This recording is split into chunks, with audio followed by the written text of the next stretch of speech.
My friends, as we look across the world of spiritual seeking today, we find a curious trend. Everywhere you turn, people are searching for some new method to awaken the soul. They speak of activating the pineal gland, of awakening a hidden center behind the eyes, of unlocking mystical energies stored in the body. And because these ideas appear to offer something tangible, something you can measure or manipulate, the human mind becomes fascinated with them. It imagines that if only it can adjust a certain physical organ, if it can release a particular chemical, then spiritual illumination will surely follow. But the mystical life does not begin in the body, nor is it dependent upon the body for its realization. Spiritual illumination is not brought about by adjusting a gland, nor by stimulating a nerve, nor by awakening a physical center. Spiritual illumination is the recognition of the presence that has always been here, at the center of your own being. It does not come to you from outside your consciousness, and it is not awakened by altering some physical function. It dawns the moment you cease looking outward for causes and begin resting in the awareness that God, as your own consciousness, is already fully present. When Jesus spoke of the single eye, he was not directing attention to the anatomy of the human head. He was revealing a principle of consciousness that has nothing to do with the physical body. He was saying, in the language of the mystic, that when your awareness becomes undivided, when you recognize only one presence, one power, one life, then your whole experience becomes filled with light. But as long as you believe that some physical mechanism must be activated before spiritual awareness is possible, you are still looking to effects rather than to cause. Therefore, let us be very clear at the outset. There is nothing wrong in studying the body or appreciating its wonders. But if you believe that spiritual realization depends upon the condition of a gland, you have missed the entire essence of the spiritual path. For consciousness alone is the key, and consciousness alone reveals the Christ. All true awakening begins within, in the quiet recognition that the infinite is already here, already functioning as your very awareness. And so, before we go further, let us release the idea that anything external can bring us closer to God. Let go of the belief that enlightenment must be activated through some secret mechanism. The presence you seek is already present. The light you hope to awaken is the light that has never left you. All that is required is the willingness to look within with a single, undivided awareness and to recognize what has always been true. Now let us turn to the profound statement spoken by the Master. If thine eye be single, thy whole body shall be full of light. For centuries the world has read these words with a physical interpretation in mind. Some have imagined that Jesus was referring to the pineal gland, others to a mystical center located somewhere between the eyebrows, and still others to some hidden organ that must be stimulated or awakened. But Jesus did not teach physiology. He spoke always to the inner man, to the consciousness of the listener, and his words were addressed to the invisible center of awareness where God is realized. When the Master spoke of the eye, he was not referring to sight, but to seeing the capacity to behold reality, the ability to discern the truth behind appearances. And when he said that this eye must be single, he meant that your consciousness must rest in the recognition of only one presence and one power. The eye becomes single the moment you cease to entertain two powers, good and evil, spirit and matter, God and something other than God. As long as you acknowledge more than one power, your eye is divided, your consciousness is split, and you are unable to behold the fullness of the light. The single eye is the consciousness that knows without hesitation or effort, that God is all. It does not struggle to see this truth, for it is not attained by willpower. It is simply recognized. And when that recognition dawns, when the mind no longer wavers between God and something else, your entire experience becomes illumined, not the physical body alone, but the whole fabric of your life begins to shine with the clarity that comes from unity of vision. To see with the single eye is to behold the one where the world sees the many. It is to feel the presence where others see absence. It is to rest in the assurance that the infinite is expressing itself here and now. Even though the senses may report lack, fear, disease, or conflict, the senses always testify to appearances, but the single eye beholds reality, and reality is always spiritual. Therefore, when we speak of seeing with the single eye, we are not entering the field of occult anatomy. We are living in the realm of pure awareness. We are recognizing God as the substance, the law, the life, and the activity of all being. And when this awareness becomes established in us, even lightly, even tentatively, the body becomes full of light because our whole experience is bathed in a new understanding. The world may not notice a sudden change, but in our consciousness something has shifted. The veil of duality has begun to dissolve. So let us approach this teaching with the humility and openness of the seeker who is willing to lay aside all preconceived notions. Do not try to force the meaning into the language of glands and centers. Hear it as the mystic hears it, as a call to recognize one presence alone. For that recognition is the single eye, and through it the light reveals itself. Let us look honestly for a moment at why the human mind is so drawn to physical explanations of spiritual awakening. It is because the mind, living as it does in a world of appearances, feels comfortable with what it can touch, measure, and analyze. If it can point to a gland, or to a center in the body, or to some mechanism hidden within the brain, then it believes it has discovered something solid, something dependable, something that can be manipulated to produce a desired outcome. The human mind is always seeking control, and physical explanations offer the illusion of control. But spiritual realization is not born of control. It is born of surrender, and surrender is the very thing the human mind fears. It would much rather adjust a gland than relinquish its belief in two powers. It would much rather stimulate the body than release its reliance upon the senses.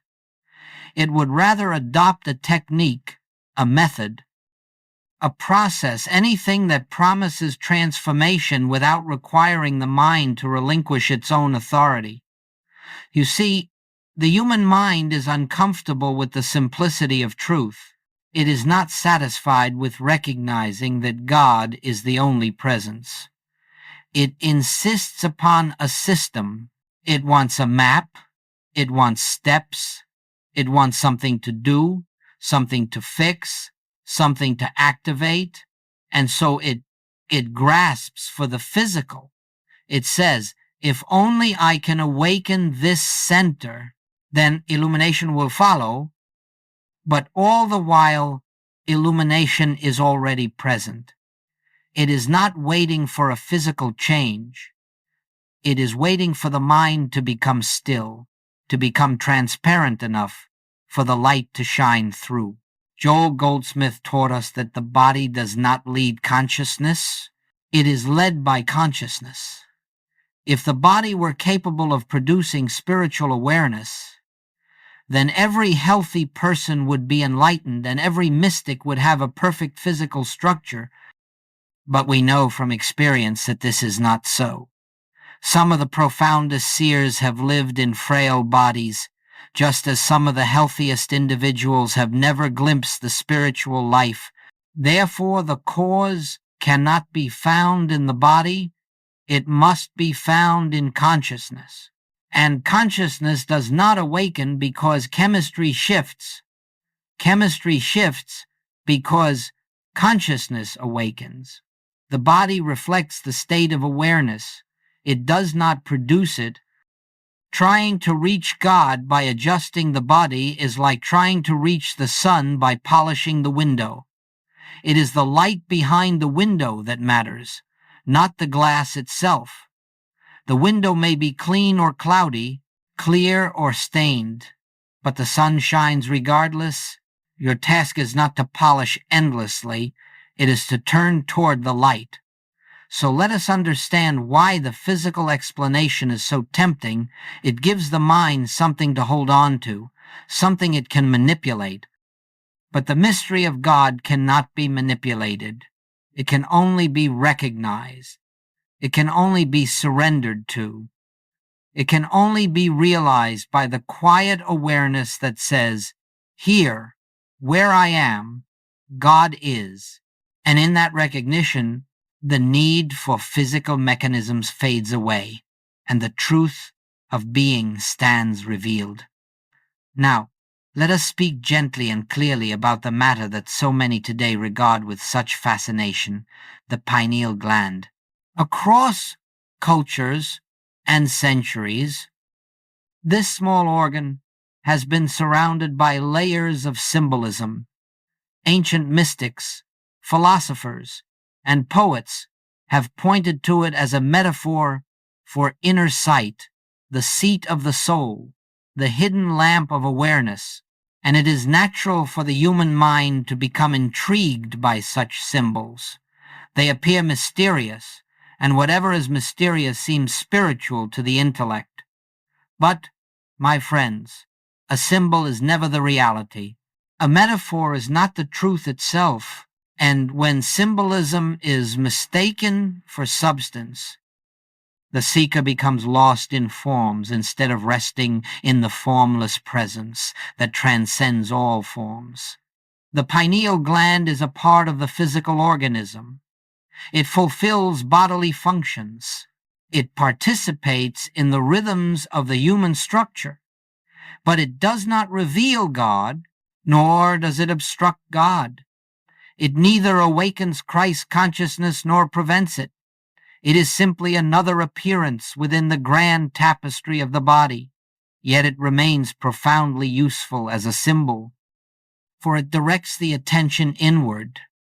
It reminds the seeker that spiritual sight is not outward vision but inward recognition. It points not to an organ, but to the fact that true seeing does not depend upon the eyes. The mystics spoke of this gland because they needed an image, a picture, a way to indicate that there exists a mode of perception beyond the senses, a seeing that is not done with the eyes but with the awareness itself. If you hold the pineal gland as a symbol, it can be helpful. It can remind you to turn within, to become still, to look beyond appearances. But if you hold it as a cause, a mechanism, or a doorway to enlightenment, then you have missed the entire meaning. No physical structure can open the way to God. No organ can limit the infinite. No biological process can usher in spiritual realization. The function of the body is to serve the experience of human life, but the function of the soul is to reveal the presence of God, and no part of the body can govern the soul. Joel Goldsmith always cautioned us not to confuse the symbol with the reality. He did not deny the beauty of symbols, nor did he criticize their use, but he gently guided us beyond them. He reminded us that the Christ is an activity of consciousness, not a function of the brain. He invited us to realize that spiritual illumination is the dawning of awareness, not the stimulation of tissue. Therefore, we honor the pineal gland for what it represents and we release it from the burden of producing spiritual awakening. Let it be a symbol of inner sight, but not the source of it. Let it be a reminder of the invisible reality, but not the path to it. Let it stand as a pointer to the truth that the light you seek does not arise from the body, but shines through the body from the eternal presence already within your consciousness. Let us now look directly at what Joel Goldsmith understood the single eye to be, not as a poetic idea nor as a mystical symbol, but as an actual state of consciousness that transforms one's entire experience of life.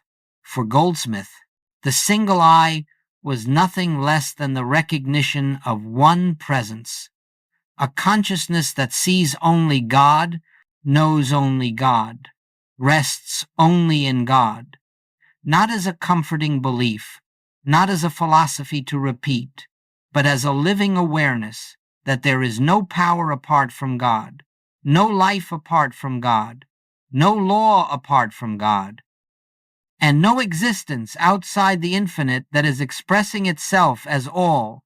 This single eye is the end of duality. It is the end of a universe in which God and something else appear to be competing powers. It is the end of believing that spirit is on one side and matter on the other. It is the end of imagining that good is sometimes present and sometimes absent. When the eye is single, you see that all life is one life. All power is one power. All being is one being. You see that what the senses report is never the truth of God's creation, but only the outward appearance through which the mind interprets its own beliefs. In the light of the single eye, the world begins to take on a new aspect, not because the world has changed, but because your seeing has changed. You begin to look at disease and feel no fear, because you no longer accept a second power operating in opposition to life. You look at lack and feel no anxiety, because you no longer believe there is a force capable of withholding supply from the infinite.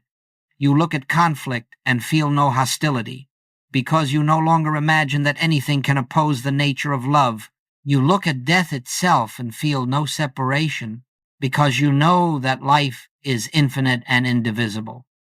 This does not mean that the appearances instantly vanish, but their hold upon your consciousness dissolves.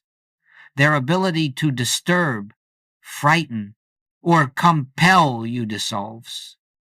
Their sense of reality dissolves, for you are no longer beholding appearances through a divided mind, but through the single awareness that knows only God. This is the meaning of being full of light. It is not that everything suddenly becomes easy or perfect. It is that your consciousness becomes illumined, and in that illumination, that appearances lose their power. To live with the single eye is not to deny the world, nor to turn away from its problems, nor to insist upon some human perfection. It is simply to see through the world, to behold its spiritual reality behind its changing forms. It is to look at every person and recognize the same Christ that is the essence of your own being. It is to meet every condition with the quiet assurance that the presence which is infinite is already here. It is to rest in the recognition that nothing needs to be added, removed, fixed, cured, improved, or activated. God is the allness of this moment, and the single eye beholds that allness wherever it looks. And so, when Goldsmith spoke of the single eye, he did not speak of an effort, nor of a discipline, nor of a practice to attain something. He spoke of a shift in awareness, a recognition, a transparency, a surrender of the belief in duality. He spoke of a way of seeing that requires no strain, because it is the natural seeing of the soul when the mind is quiet enough to let truth reveal itself. The single eye is not an organ. It is not asleep or awakened. It is not located in the skull. It is the stillness of consciousness resting in the awareness of one presence. And to the degree that you live in that awareness, even for a moment, your whole being becomes filled with the light of spiritual recognition. Now we come to a point that must be understood. If the spiritual path is to unfold naturally and without confusion, spiritual awakening does not depend upon the condition of the body. It is not determined by the chemistry of the brain, nor by the activity of an organ, nor by the functioning of any physical structure. Awakening is the revelation of what already is. It is not produced by anything that happens in time, space, or matter. The body belongs to the realm of effect, not cause. It reflects the state of consciousness. It does not generate it. And so long as you believe that spiritual realization is dependent upon physical change, you will be attempting to correct effects while ignoring the cause behind them. You will be treating the shadow instead of turning toward the light that casts it. Joel Goldsmith spoke of this often. He reminded us that the body, with all its wonder and complexity, is still only an instrument. It is the form through which consciousness appears, but it is not the source of that consciousness. Just as the radio does not produce the music but simply receives it, the body does not produce life. Spirit, or awareness, it is the means through which the infinite expresses itself in visible form. If we were to base our spiritual development upon the body, we would quickly fall into contradiction. There have been mystics who lived in fragile, sickly bodies, but were radiant with divine illumination. There have been others with strong, healthy bodies who never sensed the presence within themselves. There have been men and women who experienced profound realization in the midst of physical discomfort, and others who remained spiritually asleep even when the body was vigorous. Clearly, then, the body cannot be the determining factor. You must understand that spiritual realization is not a sensation. It is not something you feel in the nerves or experience as an altered state. It is a shift in identity from believing yourself to be a separate human self, subject to the rise and fall of physical conditions, to recognizing yourself as the presence that is eternal, infinite, and untouched by the temporary forms appearing in time. The moment you try to anchor enlightenment in the body, you create limitation where none exists. You imagine that God must work through certain channels, certain organs, certain conditions. You imagine that God can be obstructed, but God cannot be obstructed.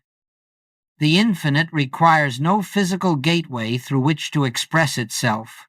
The Christ does not wait for a gland to open before revealing its presence. The light does not ask permission to shine.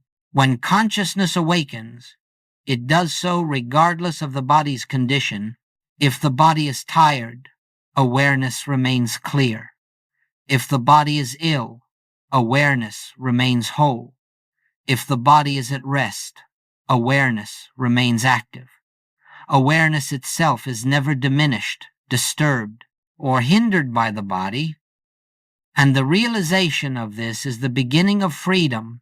For the moment you understand that the body is not the path to God, you stop struggling with it. You stop attempting to spiritualize matter. You stop looking for signs in the flesh.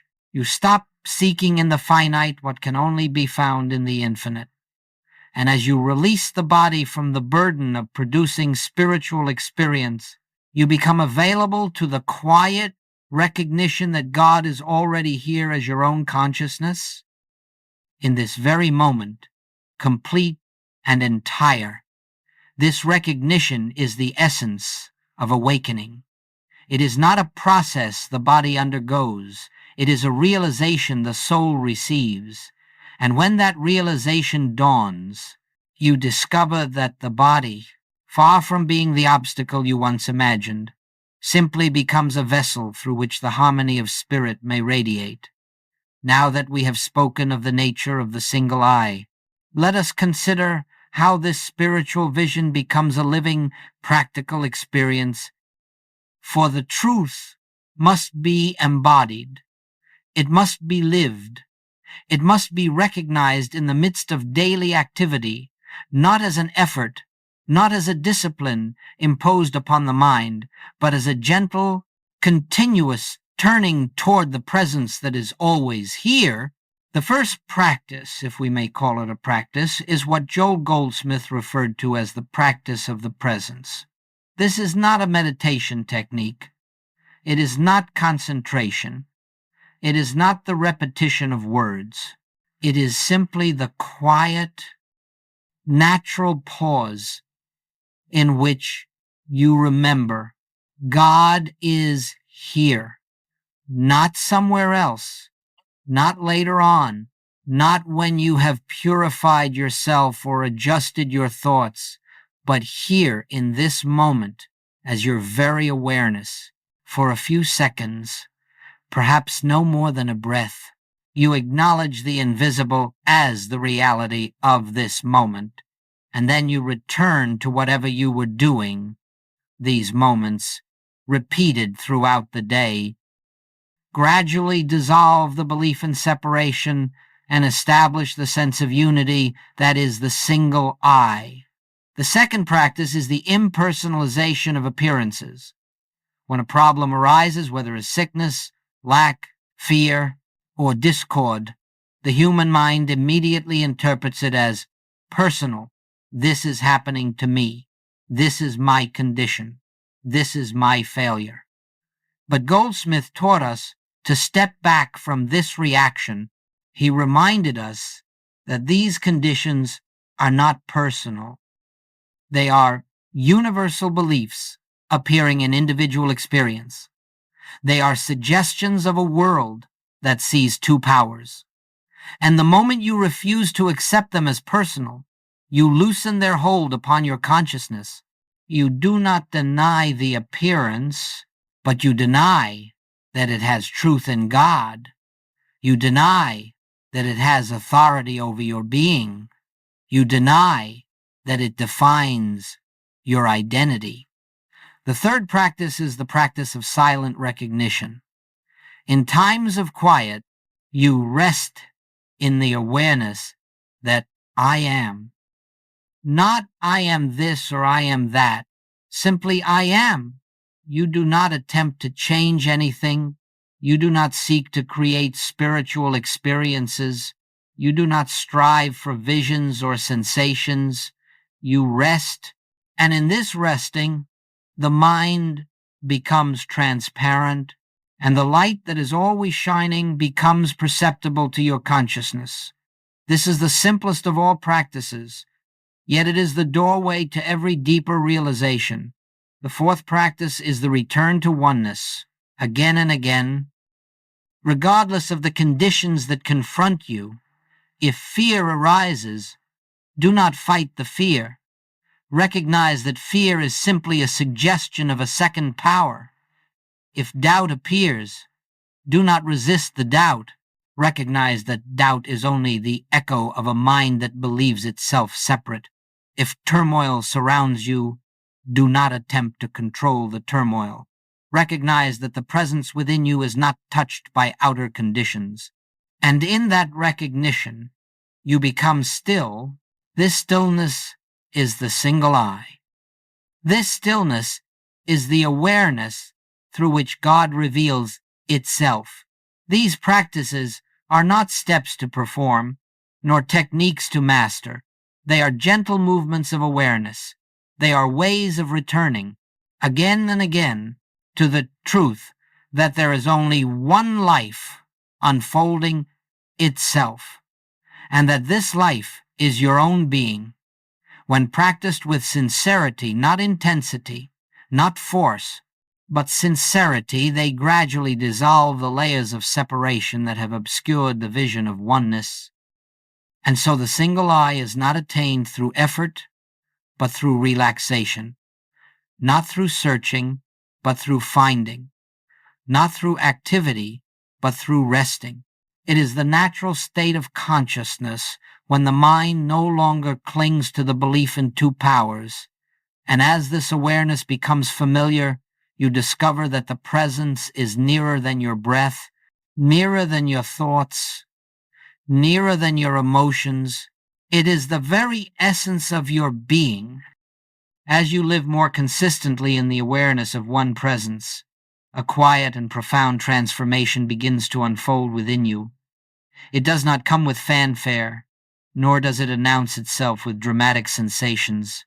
It appears gently, almost imperceptibly at first, like dawn rising behind the horizon long before the sun is visible. Yet as you continue to rest in the single eye, the entire landscape of your inner life begins to change. The first change is an increasing sense of peace, a peace that is not dependent upon conditions. It does not arise because circumstances have improved, but because consciousness has become less reactive to circumstance. The mind that once trembled at every disturbance begins to rest in a deeper assurance. It begins to sense that something greater than appearances is governing every detail of life, and this quiet inner confidence is the first evidence that the single eye is opening within you. Next, you notice that fear loses much of its power. Fear may still arise from time to time, but it no longer defines you. You begin to see fear for what it is, a suggestion, not a reality, a passing shadow, not a presence, and because you no longer identify with it, it subsides more quickly. You find yourself standing in the midst of situations that would once have overwhelmed you, and you remain calm, not because you have forced yourself to be calm, but because the consciousness that knows only one presence simply cannot be shaken by the appearance of a second. Then you begin to observe improvements in outward conditions, not because you have tried to change them, but because your consciousness has changed. Health difficulties may ease, not as miracles to celebrate, but as natural consequences of harmony being recognized within you. Supply may flow more freely, not because you have affirmed abundance, but because you are no longer living in the belief that supply comes from outside yourself. Relationships may soften and become more cooperative, not because you have tried to manage others, but because you now meet each person with the awareness of their true identity rather than with judgment or fear. There is also a deepening sense of clarity, a clarity that does not come from thinking but from seeing. Problems that once confused you now reveal their unreal nature. Decisions that once seemed difficult now unfold naturally without anxious analysis. The right action becomes apparent without strain, because it arises not from human reasoning, but from the quiet intelligence of the presence, expressing itself through you. As this inner transformation continues, you may notice that outer disturbances affect you less and less. The news of the world does not draw you into despair. The behavior of others does not provoke you as it once did. Even your own thoughts lose their authority. You begin to recognize that thoughts are not you. They are only movements within consciousness. And this recognition frees you from the tyranny of mental activity. Eventually you will find that you have become, in a small but unmistakable way, a healing presence, not because you attempt to heal, but because the consciousness that sees only God radiates a quiet influence wherever it is. People may feel calmer in your presence without understanding why. Confusion may dissolve simply because the clarity within you makes confusion impossible. Discord may settle because you are no longer adding resistance to it. This transformation is not something you achieve. It is something that reveals itself naturally when you stop believing in two powers. It is the inevitable blossoming of the soul that has remembered its source. It is the unfolding of the Christ within you, not as a phenomenon, but as the very essence of your being shining through the forms of daily life. And so the single eye is not merely an idea to contemplate, It is a living state of awareness that reshapes your entire experience from within. It brings light where there was darkness, peace where there was fear, harmony where there was conflict, and wholeness where there was limitation. Not because conditions have changed first, but because you have seen through them to the presence that has always been the truth behind every appearance. As we bring our time together to a close, let us gently return to the one truth that has been at the center of every word spoken. There is only one presence, one power, one life, one consciousness, and that one is expressing itself as you. Everything we have explored, whether the symbolism of the pineal gland, the meaning of the single eye, the practice of the presence, or the quiet transformation that unfolds, is simply a way of pointing you back to this eternal fact. There is no gateway you must open. There is no spiritual mechanism you must activate. There is no inner structure you must awaken. The activity of God is already taking place as your own being. Your role is not to make anything happen. Your role is to recognize what is already true. The mind wants procedures, steps, techniques, diagrams, and secrets, but Spirit offers nothing of the kind. Spirit says only this: be still and know that I am God, not far away, not above, not beyond, but here, as the very awareness that hears these words. And in this recognition, you become free, not free from the world, but free from the belief that the world has power over you, not free from the body, but free from the belief that the body determines your spiritual state, not free from appearances, but free from the belief that appearances reveal reality. This is the freedom of the sons and daughters of God, the freedom that comes when the single eye has replaced the divided mind, and you can look upon all things and behold one presence, one life, one source, shining through every form. Do not try to hold on to this truth. Simply rest in it, let it be, let it reveal itself whenever the mind grows quiet enough to receive it. If in this moment you have glimpsed even a hint of the light that is within you, trust it. If something within you has stirred, allow it. If peace has touched you, even for a breath, let that trace of peace be enough. It will grow of its own accord, without your effort, because the Christ within you is always seeking expression. And so, as you return to the activities of your day, do not leave this awareness behind. Carry it gently, without strain. Remember, even for a second at a time, I and the Father are one. Let this recognition do its own work in you.